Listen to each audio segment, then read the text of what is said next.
Chapter 12. The language of the Vril-ya is peculiarly interesting because it seems to me to exhibit with great clearness the traces of the three main transitions through which language passes in attaining to perfection of form.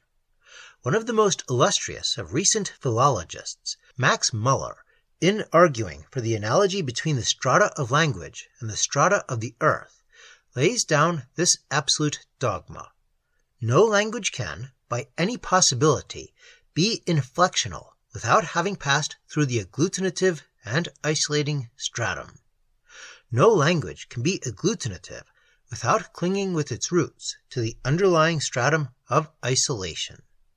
On the Stratification of Language, page 20.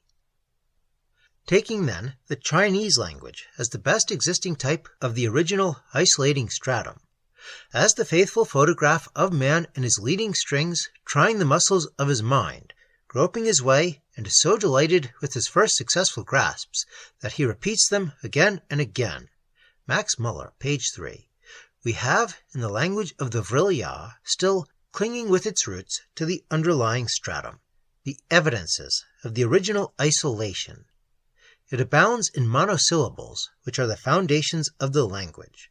The transition into the agglutinative form marks an epoch that must have gradually extended through ages, the written language of which has only survived in a few fragments of symbolical mythology and certain pithy sentences which have passed into popular proverbs. With the extant literature of the Vril-ya, the inflectional stratum commences. No doubt at that time there must have operated concurrent causes in the fusion of races by some dominant people and the rise of some great literary phenomena by which the form of language became arrested and fixed. As the inflectional stage prevailed over the agglutinative, it is surprising to see how much more boldly the original roots of the language project from the surface that conceals them. In the old fragments and proverbs of the preceding stage, the monosyllables which compose those roots vanish amidst words of enormous length, comprehending whole sentences from which no part can be disentangled from the other and employed separately. But when the inflectional form of language became so far advanced as to have its scholars and grammarians, they seemed to have united in extirpating all such polysynthetical or polysyllabic monsters, as devouring invaders of the aboriginal forms. Words beyond 3 syllables became prescribed as barbarous, and in proportion as the language grew thus simplified, it increased in strength, in dignity, and in sweetness. Though now very compressed in sound, it gains in clearness by that compression. By a single letter, according to its position, they contrive to express all that with civilized nations in our upper world it takes the waste, sometimes of syllables, sometimes of sentences, to express. Let me here cite 1 or 2 instances. Arn, which I will translate man. Arna, men. The letter S is with them a letter implying multitude, according to where it is placed. Sarna means mankind. Arnsa, a multitude of men. The prefix of certain letters in their alphabet invariably denotes compound significations. For instance, GL, which with them is a single letter, as TH is the single letter with the Greeks, at the commencement of a word infers an assemblage or union of things, sometimes kindred, sometimes dissimilar, as a house, gloon, a town, that is, an assemblage of houses. Ata is sorrow, glata, a public calamity. Or arn is the health or well-being of a man. Glauron is the well-being of the state, the good of the community. And a word constantly in their mouths is a glauron, which denotes their political creed, namely that the first principle of a community is the good of all. Aub is invention. Scylla, a tone in music. Glaubscylla, as uniting the ideas of invention and of musical intonation, is the classical word for poetry, abbreviated in ordinary conversation to glaubs. Na, which with them is like GL but a single letter, always when an initial implies something antagonistic to life or joy or comfort, resembling in this the Aryan root nak, expressive of perishing or destruction.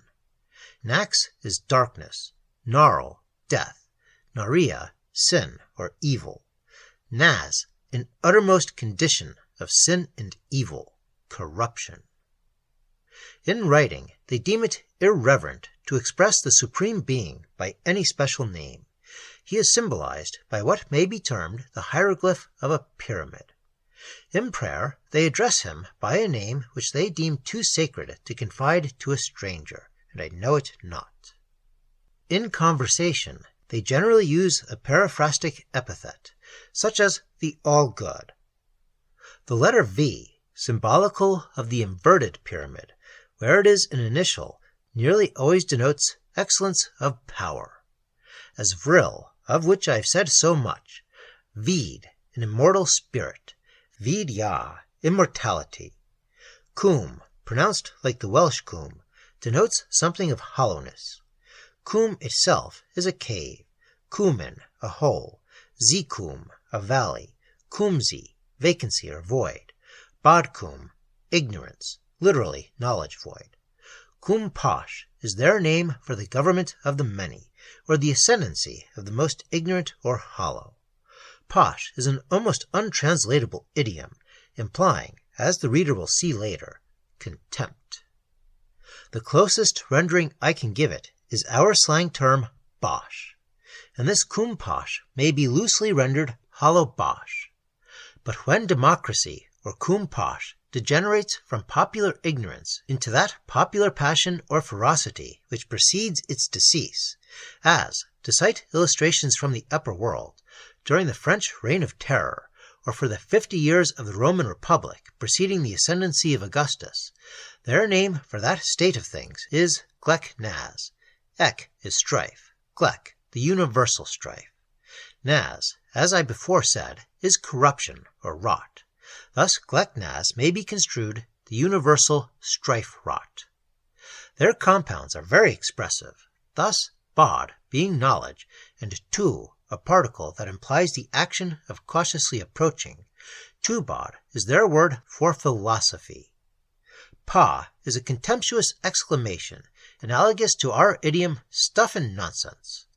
Pa-bod, literally stuff and nonsense knowledge, is their term for futile and false philosophy, and applied to a species of metaphysical or speculative ratiocination formerly in vogue, which consisted in making inquiries that could not be answered, and were not worth making. Such, for instance, as, why does an Arn have 5 toes to his feet instead of 4 or 6? Did the first Arn, created by the All-Good, have the same number of toes as his descendants? In the form by which an Arn will be recognized by his friends in the future state of being, will he retain any toes at all? And if so, will they be material toes or spiritual toes? I take these illustrations of pa-bod, not in irony or jest, but because the very inquiries I name formed the subject of controversy by the latest cultivators of that science 4,000 years ago. In the declension of nouns, I was informed that anciently there were 8 cases, one more than in the Sanskrit grammar, but the effect of time has been to reduce these cases and to multiply, instead of these varying terminations, explanatory propositions. At present, in the grammar submitted to my study, there were 4 cases to nouns, 3 having varying terminations, and a 4th a differing prefix.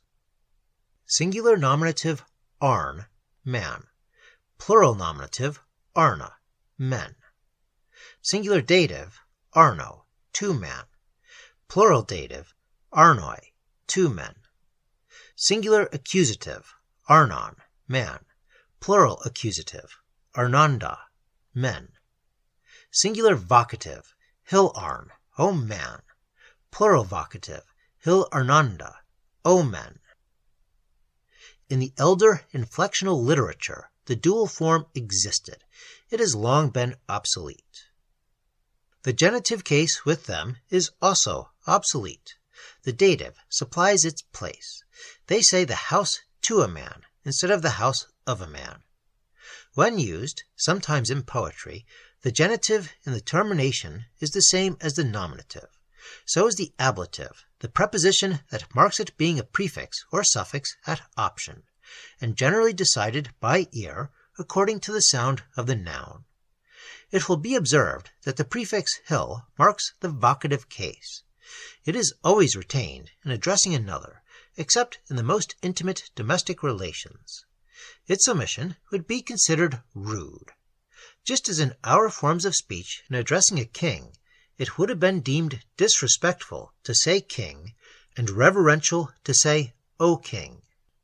In fact, as they have no titles of honor, the vocative adjuration supplies the place of a title, and is given impartially to all. The prefix hill enters into the composition of words that imply distant communications, as hilya, to travel. In the conjugation of their verbs, which is much too lengthy a subject to enter on here, the auxiliary verb ya, to go, which plays so considerable a part in the Sanskrit, appears and performs a kindred office, as if it were a radical in some language from which both had descended. But another auxiliary or opposite signification also accompanies it and shares its labors, namely z, to stay or repose. Thus ya enters into the future tense, and z in the preterite of all verbs requiring auxiliaries. Yam, I shall go. Yam, I may go. Yani ya, I shall go. Literally, I go to go. Zampu yan, I have gone. Literally, I rest from gone. Ya, as a termination, implies by analogy progress, movement, efflorescence. Z, as a terminal, denotes fixity, sometimes in a good sense, sometimes in a bad, according to the word with which it is coupled. Eva z, eternal goodness. Non-z, eternal evil. Pu, from, enters as a prefix to words that denote repugnance, or things from which we ought to be averse. Pupra, disgust. Punaria, falsehood, the vilest kind of evil. Push or posh I have already confessed to be untranslatable literally. It is an expression of contempt, not unmixed with pity. This radical seems to have originated from inherent sympathy between the labial effort and the sentiment that impelled it. Pu being an utterance in which the breath is exploded from the lips with more or less vehemence. On the other hand, z, when an initial, is with them a sound in which the breath is sucked inward, and thus zu, which in their language is one letter, is the ordinary prefix to words that signify something that attracts, pleases, touches the heart, as zoomer, lover, zoots, love, zuzulia, delight. This indrawn sound of z seems indeed naturally appropriate to fondness. Thus, even in our language, mothers say to their babies, in defiance of grammar, zoo, darling, and I have heard a learned professor at Boston call his wife, he had been only married a month, zoo, little pet. I cannot quit this subject, however, without observing by what slight changes in the dialects favored by different tribes of the same race, the original signification and beauty of sounds may become confused and deformed. Z told me with much indignation that zoomer, lover, which, in the way she uttered it, seemed slowly taken down to the very depths of her heart, was, in some not very distant communities of the Vril Ya, vitiated into the half-hissing, half-nasal, wholly disagreeable sound of suber. I thought to myself, it only wanted the introduction of n before u to render it into an English word significant of the last quality and amorous ski who desire inner zoomer. I will mention but another peculiarity in this language which gives equal force and brevity to its forms of expression. A is with them, as with us, the first letter of the alphabet, and is often used as a prefix word by itself to convey a complex idea of sovereignty or chiefdom, or presiding principle. For instance, Eva is goodness, Diva, goodness and happiness united. adiva is unerring and absolute truth. I have already noticed the value of a in a glauron.